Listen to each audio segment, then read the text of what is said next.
Welcome to Focus Today. Well, we are all still somewhat stunned by what's happened to our nation over the last week as we continue to get more information on the happenings and the tragedy there in Boston. I'm honored to have back with us today Ted Shoebat. He's the son of Willard Shoebat. We've had him both on before, and we're honored to have Ted back with us today. He's author of several books, In Satan's Footsteps, and the follow-up to that book, and that is For God or For Tyranny. And here we're today to talk to Ted about what happened in Boston. Ted, nice to have you back, my friend. Thanks for your time. It's good to be on, sir. Thanks for having me again. Yes. Well, we're all stunned what's happened here again. And do you see any difference in what happened in Boston, maybe as to what other terrorist attacks may have happened around the world? Well, if you want to talk about around the world, yeah, there's thousands of parallels I can bring up. This is not the first time we've been attacked by Eastern European Muslims. Now, I think that since the Tsarnaev brothers were from the Balkans, they were from the Caucasus, they were Chechens. I think Americans are going to have to start getting used to, or at least they're going to start having to start investigate on who the Eastern European Muslims are, because we went to war with Afghanistan. Okay, that was another country added to our geographic knowledge. We went to war with Iraq. Okay, now Americans know a lot about Iraq. Somalia, Americans know a little bit about Somalia. Libya, with the Benghazi scandal, Americans are getting familiar with that as well. But now you have Chechnya, and now so Americans are going to have to investigate and do more research on who or what are the nature of the Eastern European Islamic world. Eastern Europe, such as the Caucasus and the Balkans region. So you have the Chechens, the Bosnians, you have the Dagestanians, you have many of the Albanians. They are a huge segment of the Muslim world is in Eastern Europe, and we seem to forget this. The Tsarnaev brothers were Chechens. They were from the Caucasus region. And this is not the first time we have been attacked by somebody from a Muslim from Eastern Europe. For example, back in 2007, this was a story that really went under the rug and did not get the attention it really deserved. The story of Suleiman Talovic. Suleiman Talovic was from the Balkans, Eastern European Muslim from Bosnia, very similar to Chechens, went into a mall in Salt Lake City, in the Trolley State Mall in Salt Lake City, and opened fire. Within 6 minutes, he managed to shoot down 9 people. He killed 5 of them, and the other 4 were left seriously injured. He killed more people than the Tsarnaev brothers did, but we did not pay attention to it. And in fact, even after the points were brought up, him being connected to jihad, that is, the investigators were still saying to the media, the motive is still unknown. And we did not learn from this event, and we are going to continue to have terrorist attacks, and it's only going to get worse. I think there's going to be something coming up in America worse than 9/11 because of our persistence in remaining intentionally ignorant, because of our fear of appearing intolerant. That is why, for example, when you watch the news, pretty much everything they say is something that a very ignorant person would say. For example, we don't really know the motive. We don't want to come to conclusions. For all we know, this guy could be a lone wolf. We don't want to make judgments on other people. We don't want to put a judgment on a certain population of the American people, meaning AKA the Muslims. Nobody wants to bring this up. As long as we keep this stupidity, as long as we keep this vicious ignorance up, we're still going to have terrorist attacks. It's not going to end. All right. You bring up so many great points here. Let me back up a little bit. Both these brothers seem to be fairly young, and they were citizens. Yeah. And so somewhere along the line, they were converted or indoctrinated or whatever. Yeah. Can you speak to that? Well, that's another misconception that a lot of Americans have. They're always wondering about the point of radicalization. When was this person somehow persuaded to commit terrorism? Well, that's no such thing. You see, we keep talking about terrorism in America, but we keep ignoring the greatest terrorist organization in the United States and in the world, actually, and that is the religion called Islam. We keep forgetting the root causes. So in other words, we keep reacting to terrorism, but we never take the measures to prevent terrorism. And instead of killing this guy, the last of the brothers, Johaz, the last of the brothers, his name was Dzhokhar. Dzhokhar was in a firefight with the police. They say around 30 shots were fired. Excuse me, the guy had a firefight with the police. Why is there a need for a trial? Just take the guy out. If you don't take this guy out, that's only going to give the message to the Muslims that we can commit terrorist attacks and people are going to sympathize with us. In fact, that's what's going on right now. I looked at the news today, and you have people coming out saying, and there was a cardinal in Boston amongst them, saying that we need to show mercy and leniency on this person. The guy is a murderer. He is a part of a network called Islamic Jihad, which is an international operation to take over the world. In fact, there were Muslims saying that the reason why the Tsarnaev brothers and the Saudis who backed them up, that's another thing we don't talk about a lot, the reason why this operation was executed was to avenge the blood of their Muslim brethren in Mali. Because recently the French began to bomb Mali, which is a country near Libya in Africa. Now let's not forget, remember the attack that took place in the energy factory in Libya, when you had multiple Americans lose their lives and multiple foreigners lose their lives. Well, guess what? They were saying the same thing. Those terrorists were saying, well, the reason why we killed those people in that energy company in Libya was to avenge our brethren in Mali. Same thing happened in the United States, to avenge our brethren in Mali. This is an international network. They are all connected. And as long as we keep acting like we have that these predators are lone wolves, these attacks are going to come, and they're never going to end till kingdom come. All right. There's so much here. It appears that they were well connected because some of the elements of the devices used in these bombs obviously were given to them and manufactured somewhere else. Now that makes it international. Will they be seen as enemy combatants, or now we see some members of the media and even on the left saying, oh, wait a minute, they're local criminals because they were U.S. citizens? I don't know, for example, for now, there's a good chance they'll say these guys were lone wolves, but there's also a good chance that they'll say that this was an act of terrorism because I believe the FBI, Homeland Security, has already affirmed this was an act of terrorism. So there's a good chance they will bring this man to justice rightfully. But here's the thing, is we are giving this guy a trial. Why? The man had a firefight with the police. I could pull out a cell phone on a cop and he could open fire on me and he would be justified because he does not want to take the chance that he could be killed. So we keep applying all this equality rubbish on terrorists as long as we keep this up, we're never going to end this problem. The problem in the United States is tolerance. We keep saying, well, the problem is terrorism. The problem is radicalization. No, it's not. The problem is that we have a bunch of leftists in this country that are teaching tolerance. They keep pushing this tolerance deal. As long as we continue on this policy of toleration for this religion called Islam, the problem is never going to end. It's only going to escalate. Now, the same thing happened with Shoebat Tolovic. Shoebat Tolovic received sympathy from the media. He came from Bosnia. In fact, before he came to America, he had a vision of a white horse with two beautiful eyes. Now, the white horse in Islam is the symbol of jihad. And also, Tolovic was telling the night before, he told his girlfriend that he was going to do something that she would never forgive him for, that he was going to, that the next day was going to be the greatest day of his life.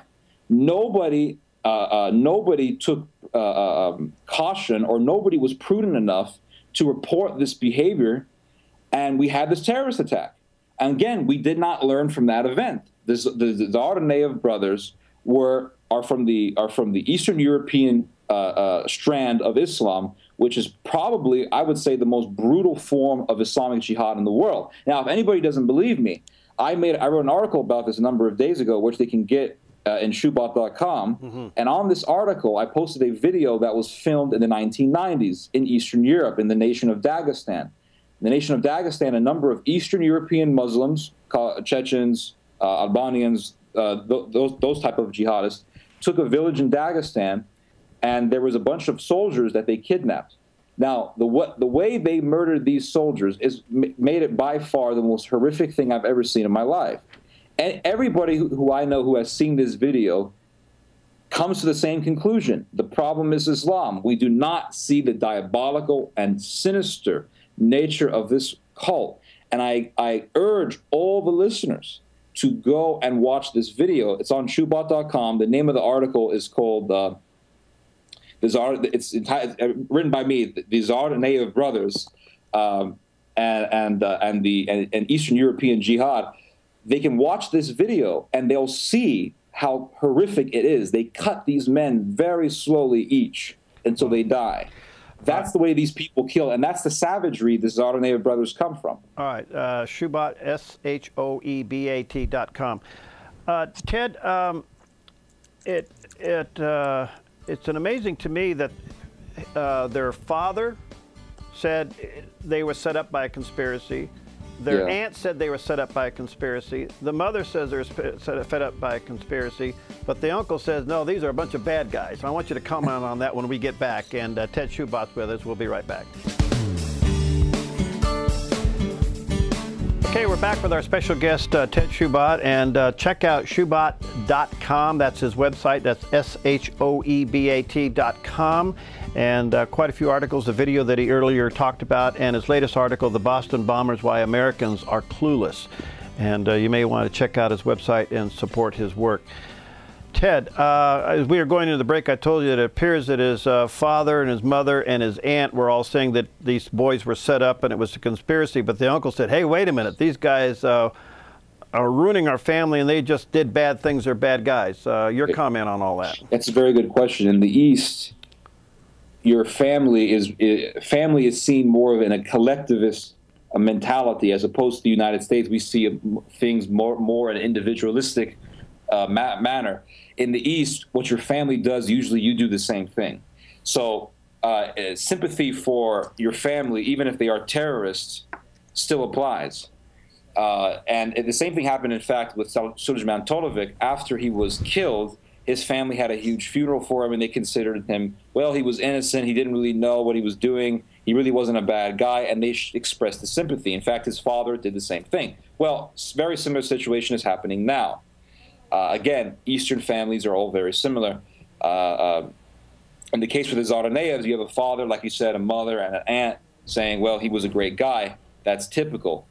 And the uncle comes out and says, well, in fact, if you do a little more research on the uncle himself said that the Johar does not deserve to live. And he's basically saying, you just kill this guy because he's no good. These people are no good. And one thing, he's absolutely right. He's an honest member of the family. And who are you going to believe? Are you going to believe his dad and his mom who say, well, he was a great guy and he was set up, or are you going to believe his uncle? I'm going to believe his uncle. Why? Well, let's look at the family. Let's look at the connections that these brothers had. The brothers are working with al-Harbi. Now, al-Harbi, he got off. The United States made a deal with the Saudis, and he went off to Saudi Arabia without any investigation. But we all know that al-Harbi was involved. Why? Well, al-Harbi has 6 members of his family who are official members of al-Qaeda. And then the al-Harbi has numerous family members that are locked up in Gitmo. You have Salim al-Harbi, you have Majid al-Harbi, you have Mohammed al-Harbi, you have Ghanim al-Harbi, you have Muhammad al-Harbi. These are all members of his family. Like I said, family in the East is seen in a more collectivist manner. So if your family is part of al-Qaeda, you are going to support them. If your family is part of al-Qaeda, you're also going to partake in terrorism.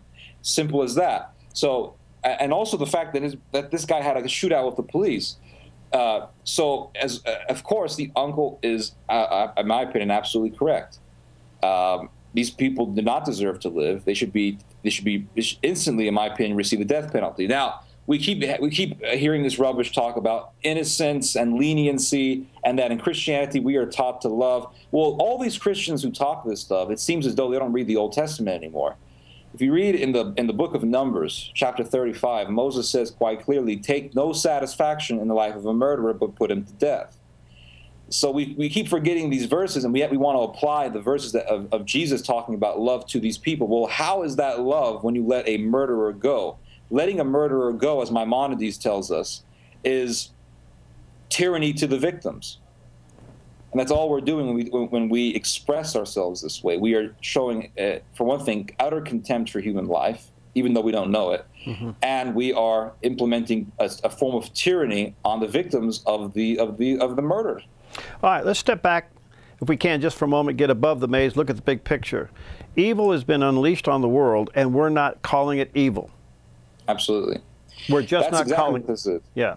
Yes. Well, and like I said, all of these problems that we have in the United States with terrorism, give me the issue and I'll give you the reason. Terrorism, abortion, homosexual marriage, all of these things, as crazy as it may sound, they're all interconnected. If you look at a lot of the countries where Islam has thrived, in fact, if you look at all the countries in the Western world today where Islam has thrived, they are all leftist countries that have high policies of toleration. Compare the nation of England with Ireland.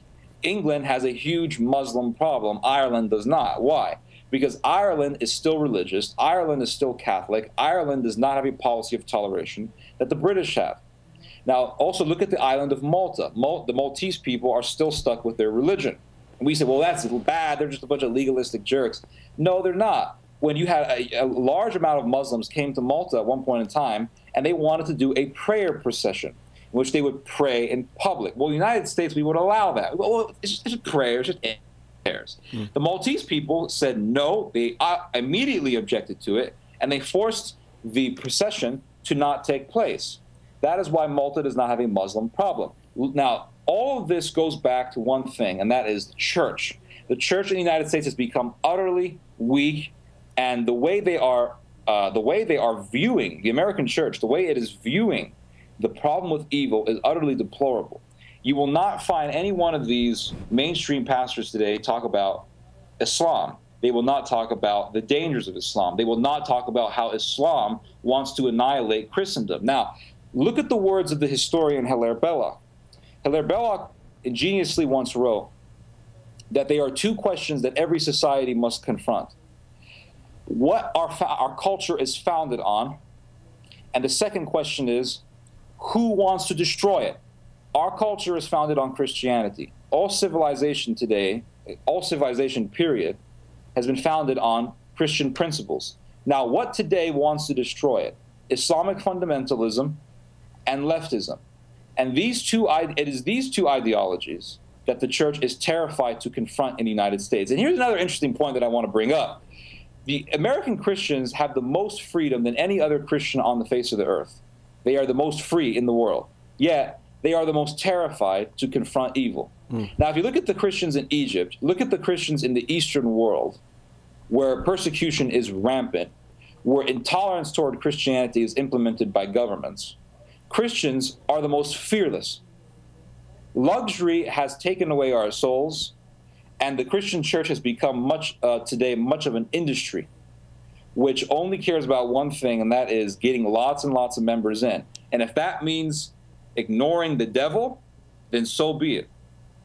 Because as far as I'm concerned, that's what has entered the church. The devil has entered the church.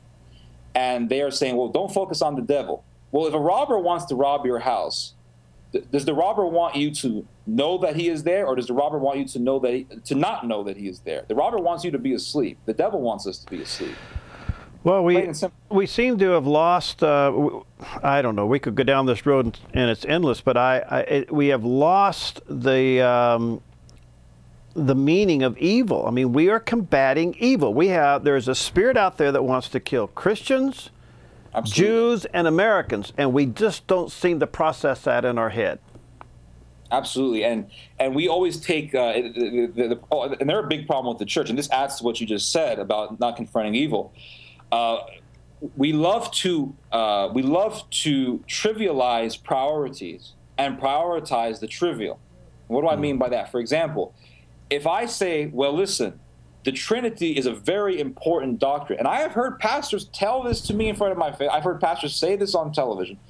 The Trinity means nothing to me. The Trinity is not an issue to me. The Trinity shouldn't be a big issue. It's a minor thing in Scripture. It's not a big deal. Well, excuse me.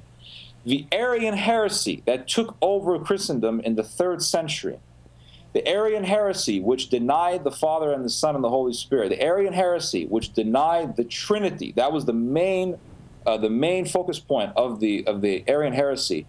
Ended up taking over the Roman Empire and killing and beheading Christians for refusing to deny the Trinity. Now, how does that apply today? It applies very much so.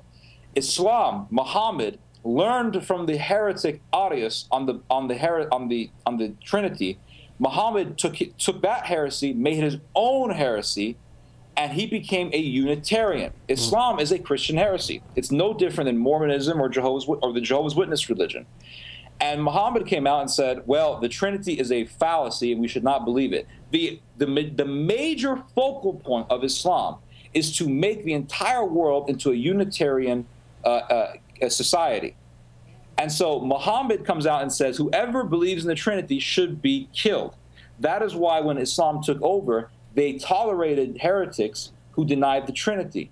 So when people say, well, that's not an issue to me, it's a huge issue. And because we have trivialized the importance and significance of the Trinity, we have then allowed these heresies to thrive in our society. And the major one out of all of them is Islam. And because we have allowed it to thrive, we are dealing with the problem till this day, and millions of people have lost their lives because of this wicked religion, this antichrist religion called Islam. And we are dealing with it right now. And here's another thing. We have not even seen the full picture and the full entire nature of the Islamic religion. What do I mean by that? If you look at the original form of Islam when Muhammad founded it, it was Unitarian, it believed in human sacrifice, and it believed in cannibalism.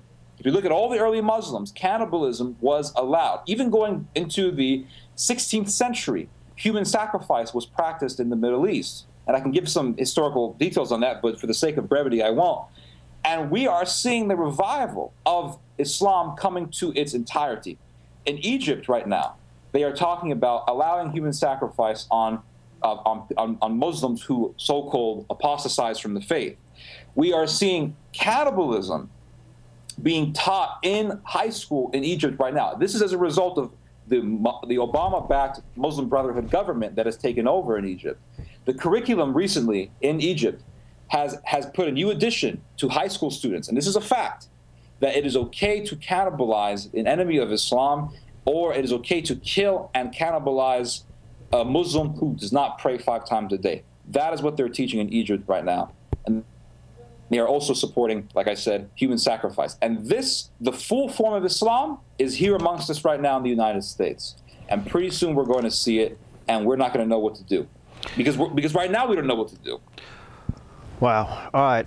Again, you can correspond with Ted. Shoebat.com is his website. Check out his articles and the video.